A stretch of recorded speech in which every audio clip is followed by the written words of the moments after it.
السلام علیکم دوستو آج ہم بات کریں گے نماز کے بارے میں۔ اصل میں نماز ہے کیا؟ میرے دوستو، نماز ہمارے پیارے نبی صلی اللہ علیہ وسلم کی آنکھوں کی ٹھنڈک ہے، ہمارے دلوں کا سکون ہے اور اللہ سے ہماری ہر پریشانی اور ہر حاجت کا مانگنے کا بہترین ذریعہ ہے۔ میرے دوستو، جب نماز کو اللہ نے دنیا میں فرض کیا تھا اور ہمارے نبی کے ذریعے صحابہ کو اس کی خبر ملی تھی، تو ہمارے صحابہ اتنے خوش ہوئے تھے کہ اللہ سے بہت زیادہ، کہ اللہ سے انہیں ہر چیز مانگنے کا ذریعہ مل گیا تھا۔ بے شک میرے دوستو، دنیا میں ایک نماز ہی ہے جو دنیا کی ہر بڑے سے بڑی پریشانی کو نماز پڑھ کے ہم حل کرا سکتے ہیں۔ ایسی چیز نماز ہے اور اللہ نے وہ چیزیں کر کے دکھائی ہیں۔ صحابہ نے 2 رکعت پڑھ کر آٹے کی چکی چلوا لی اور اپنے مرے ہوئے جانور کو زندہ کروا لیا۔ تو میرے دوستو، وہی اللہ آج بھی ہے۔ اگر آج ہم ویسی نماز پڑھیں گے جیسے صحابہ نے پڑھی ہیں، تو آج بھی وہ اللہ ہمارے لیے وہ سب کرنے پہ قادر و قدرت رکھتا ہے۔ تو میرے دوستو، ہم نماز کی اہمیت کے بارے میں آج ہم جانیں گے۔ پہلے تو دوستو، ہم لوگ نماز کے نام سے ہی ہزاروں بہانے تیار کر لیتے ہیں۔ چلو بھائی، آتا ہوں، تھوڑا سا کام ہے، کام نمٹا کے آتا ہوں، کیونکہ دنیا کی اہمیت ہمارے دل و دماغ میں زیادہ ہے۔ ہم نے اسے اپنے دل و دماغ پہ اتنا سوار کر لیا ہے۔ حالانکہ میرے دوستو، دنیا کی ہر جائز تمنا اللہ پاک نے نماز میں اس کا حل رکھا ہے۔ اسی کو آج ہم نے پیچھے کر دیا ہے، اس لیے ہمارے مسئلے حل نہیں ہوتے میرے دوستو۔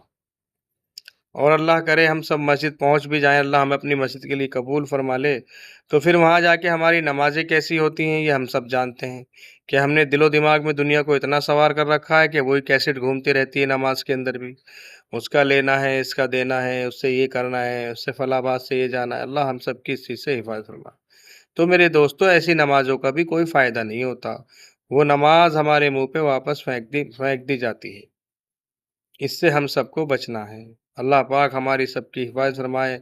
نماز تو بہترین ذریعہ ہے میرے دوستو کہ جسے پڑھنے کے بعد انسان کو دلی سکون پہنچتا ہے اور اسے لگتا ہے کہ اب اس نے سب چیزوں پہ، دنیا کی ہر مشکل پہ قابو پا لیا۔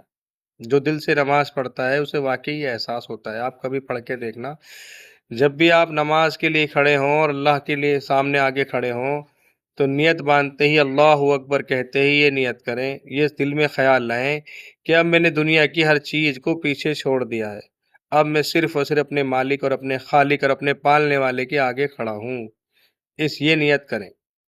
نماز میں دنیاوی خیالاتوں کا آنا تو ہم سب کے ساتھ عام سی بات ہے، کیونکہ میرے دوستو، دنیا کو ہم نے اپنے دل و دماغ پہ سوار ہی اس قدر کر رکھا ہے۔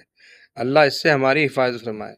لیکن جب ہم نماز کے اندر داخل ہوں، دنیاوی خیالاتوں میں شیطان ہمیں اتنا بہکا دیتا ہے، شیطان کے وسوسے اتنے چلتے رہتے ہیں دماغ میں، کیونکہ شیطان کا کام ہی ہے میرے دوستو۔ اللہ اس سے ہماری حفاظت فرمائے۔ تو ہمیں دعا پڑھنی چاہیے، اعوذ باللہ من الشیطان الرجیم۔ اس سے شیطان کے وسوسے فوراً ختم ہوتے ہیں، اور ایک یہ سنتی طریقہ بھی ہے۔ لا حول ولا قوت الا باللہ بھی پڑھ سکتے ہیں جب نماز میں آپ کا دھیان بھٹک جائے کبھی کبھی، تو ہمیں یہی یاد نہیں رہتا کہ ہم کون سی رکعت پڑھ رہے ہیں اور کون سی رکعت میں ہم نے پڑھ لی ہے۔